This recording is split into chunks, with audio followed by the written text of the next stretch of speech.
Good morning, all. Today I wake up and I said, you know what? I'm going to talk about cycling matters because of the channel. It's all about cycling and sports matters. We can talk about other matters containing sports, running, and cycling, duathlon, triathlon, swimming. You know, yeah. But this channel, when I decided to start it, I wanted to talk about cycling matters and other sporting coding.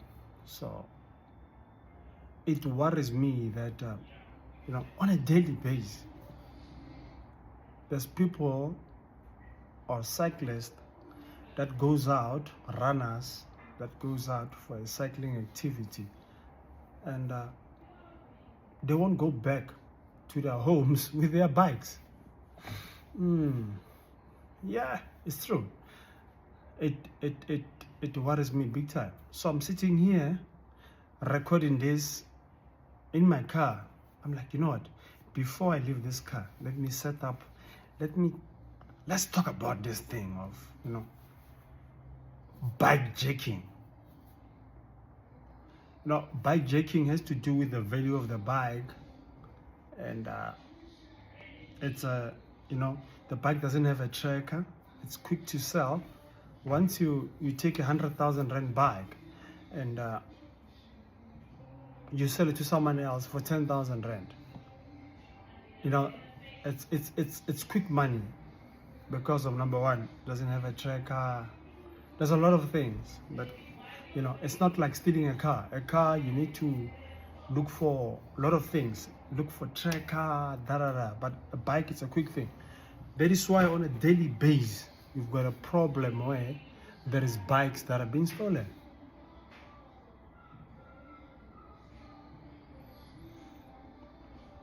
I remember going on a Christmas party for Vugani last year.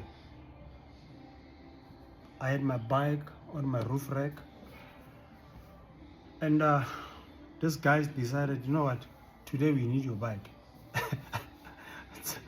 I'm joking about it, but this is what happened. So they kind of like barricaded me and used a crowbar, and they took my bike and they disappeared. The year it's before COVID, I was in Amberveld. I was doing laps around Amberveld while they were still developing Amberveld. Before there was your Curro College and all that stuff in Pretoria. These guys, they had a gun. I just bought, what's this bike? A Specialized McLaren. Same story. That's how they took my bike. I was doing laps, they cocked the gun, and then I surrendered. I gave them the bike and the cell phone and my cycling shoes. So I'm a victim of bike jacking. It happened twice in my lifetime. And I don't know how this bike jacking it will end, how it can, because of once your bike is gone, you'll never get it.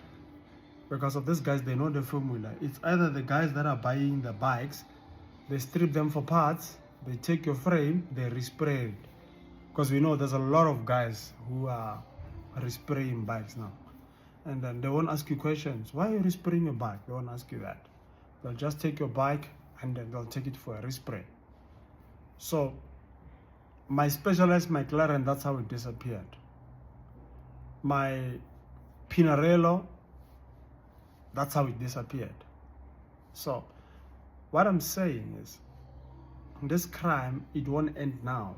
But the question is, what is being done for us as cyclists to feel safe? Because of, I can tell you now, there's this, out of 10 cyclists that are being bike jacked, 3, they go to hospital because of the injuries that they sustained when they took their bikes.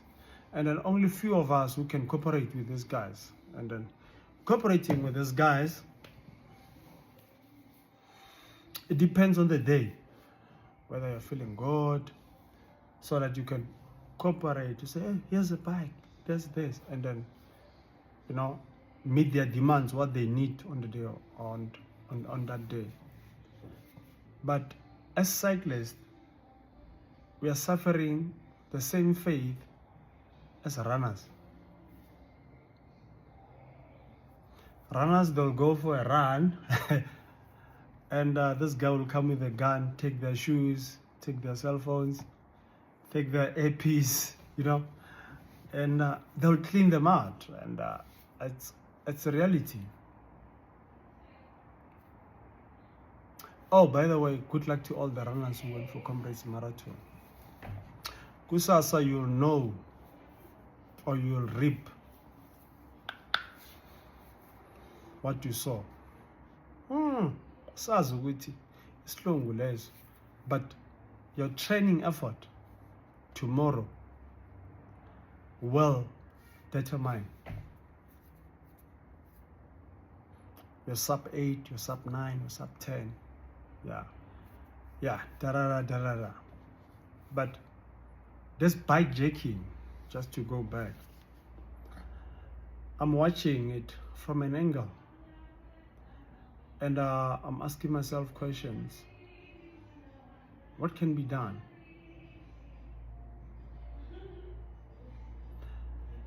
Yeah. If you go to, there's a website, I forget it, where you'll find there's a, if lost and stolen bikes, you go there, you check your bike. You need to upload your bike, and you tell these guys that my bike is missing Pinarello 528, da. But I don't think those websites are working. Maybe they're working for 10%. The question that you need to ask yourself is, who is buying these bikes? But I can tell you something now. Our bikes, they've got a market in Africa. When I say Africa, I'm talking about Zimbabwe, Mozambique, Tanzania, you know, all our neighboring countries. That is where our bikes are being sold. That is 20%. 80%, our bikes are being stripped in South Africa for parts. And I respect the penal beater who resprays your bike and leaves the barcode. Yeah, I respect him. But as long as the guy who resprays your bike does not go to a website to verify whether your bike is stolen, for me, it's a wrongdoing. Because of bike jacking, somebody strips it for parts, somebody give decals to say, hey, can you respray this bike to be a Pinarello because of it was this Pinarello? Can you make it look like a new version Pinarello? As long as we still got those elements. That is why when your bike is stolen, you don't have insurance, the name of your bike is goodbye. And then if you've got insurance, you're gonna suffer the consequences of explaining to the insurer that, hey, my bike it's gone. Because hey, it's not easy. I'm talking from experience in terms of losing my bike, and then I had to explain to insurance companies, say, hey, because they will ask you, what time did your bike got missing? You say, oh, my bike got missing at 5 o'clock. These guys came and jacked me. The follow-up question is, where were you going? I was shocked, and then I had to prove that I was going on a Christmas ride, and I had to prove with a poster of the club. And they'll ask you, which trekking company do you use on your vehicle? So that they can go back into the trekking company that you use and say, hey, Kenneth claims that 5 o'clock he was awake and then they jacked him. Can you please check from 6 o'clock? There was an interruption. Did the car stop at any point? Da, da, da. So yeah, but I don't blame insurance company for doing that. But I was pissed that I had to prove myself that I was going on a Christmas ride last year. It doesn't sit well up until today. That is why I'll continue talking about it. But bikejacking is a problem in South Africa. And I'm asking myself this question, how are we going to deal with it? Because of, you cannot ride alone. If you know, let me tell you something, guys. Back in the days, we used to ride from Pretoria to Mpumalanga. You'll go to when you go into Mpumalanga, you'll go to Falbank, 115. There is a military base there, it's called 115. For you to reach that military base, it's like 154. You pass 3 mountain pass. Those mountain pass, they will take you something like 3 hours 45. That is my record. 3 hours 45, 3 hours 43, something like that. So I used to wake up in the morning, Saturday, and back in the days, because I was still living with my mom. We're talking about 15 years back, because I started cycling 1996, 1997. So what you'll do, you'll go back to, come Saturday, you will have to say, Mommy, let me go for a cycling activity. I'll come back later. So we'll cycle from Pretoria to Mpumalanga and come back. I can tell you now, it's something that you cannot do as we speak. You can't do because of, once you leave Pretoria, you cycle through Zambezi, Moloto Road. Okay. Once you reach Jagalas Dance, bakhona abo bastard that have noticed you that you're cycling alone, and then they know the worth of your bike. They're gonna hijack you. So here's a question. Do you cycle alone or do you cycle with a support vehicle? How many of us can have the affordability of having a support vehicle while you're doing your 200 Ks? But those Mpumalanga routes, they will never change because of those are routes that made Abu Commander where they are exactly. And I miss those days. I mean, I used to wake up Saturday, I'll cycle to Polokwane. My record for Polokwane, by the way, is 6 hours something.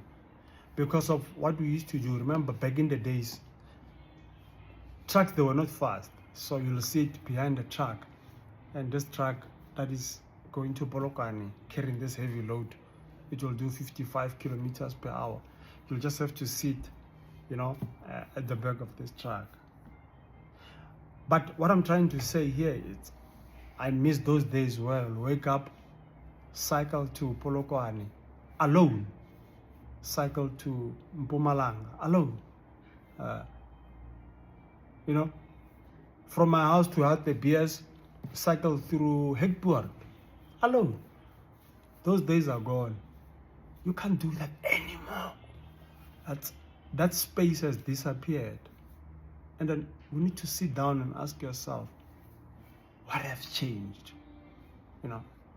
Because once you do that, it's by grace that you can reach your house.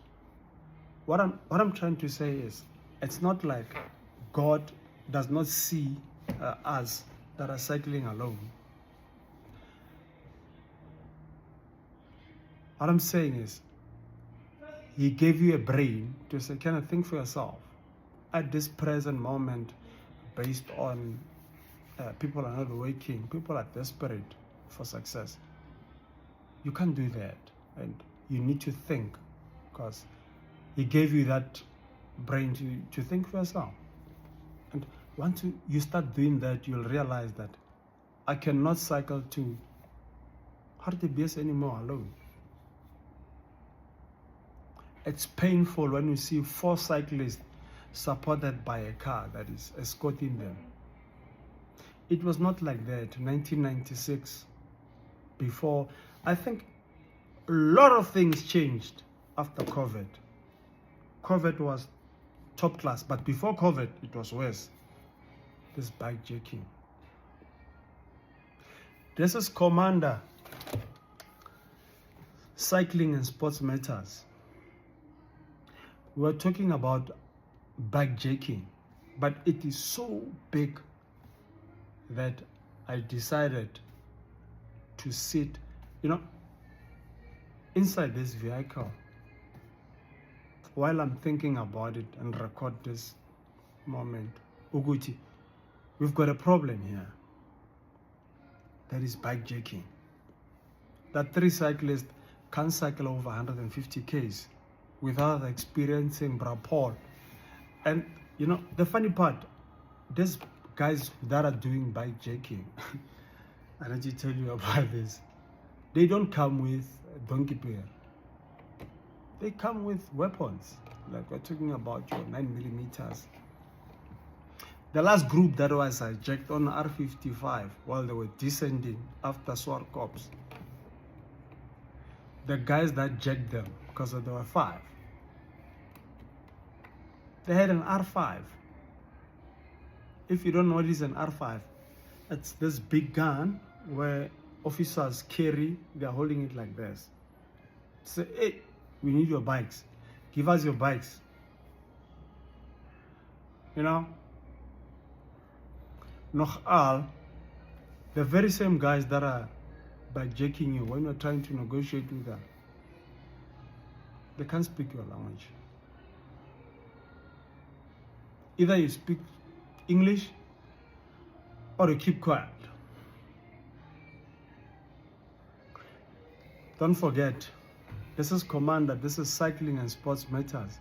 You need to like and subscribe so that we talk about these issues. Because if we don't talk about them, they still affect us. But you never know, something might happen. But in closing, this is what I can say. You can't cycle alone. Or you can't cycle with a buddy and the buddy brings a buddy, it's 3 of you. We've reached a stage where when you cycle, you need a buddy. And a buddy brings a buddy and a support vehicle. Because if you don't have a support vehicle, I can tell you now, and then you want to do roads like your Hartebees, your Swartkops, your Maham, I'm talking about Pretoria here. On the comments, you can tell me that what are the routes that you suggest that people mustn't ride alone, so that they know, other cyclists, Uguti, you cannot cycle on this road alone. You can comment. But I can tell you now, like, your Hartebees, your Swartkops, your Moloto, your Maham, you cannot ride this road alone. Roodepoort, you can't. In fact, let's talk about Johannesburg. You can't ride alone. You need a support. So let's discuss those roads and say what can we do for ourselves so that we don't get caught up between the mix.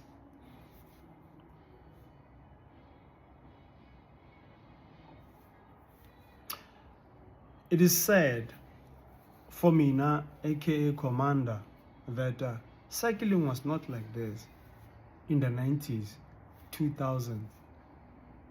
Cycling was, you cycle where you want anytime. But it has changed because of this bikejacking.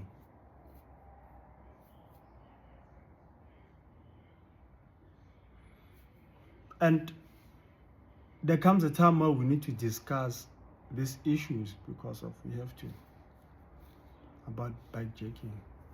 My name is Kenneth, well known as aka Commander. Thanks for listening to me. on cycling and sports matters. Thank you very much.